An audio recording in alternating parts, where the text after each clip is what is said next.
Welcome to the slop farm. Enjoy the video. You start right away by prepping materials and placing your loom. You don't need extra fluff. Fit the loom in staggered rows and anchor a white band on the center peg to form the snout base. Once done, add 2 black bands diagonally for ear guides. This gives a visual template.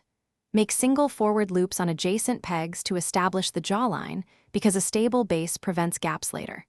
Make sure to keep tension even so bands sit flush and won't pop. Next, you construct the facial structure and ears. This is the detailed middle work. Continue alternating rows to create a rounded face, 3 white bands for a fuller cheek, then place black bands on the ear pegs so they protrude. Once you have 4-6 rows, use the S-hook to pull the bottom loop over the peg twice. This locks each row in place and shapes the curve. Then add 2 small black bands at eye positions and pinch slightly. To finish, you close the top and secure the panda so it holds shape. Move remaining bands toward the center, loop them over the final peg, and use the S-hook to cinch the tail into a tight knot. This prevents unraveling. Attach a keychain ring or glue the wooden base now for display. If gaps appear, don't panic.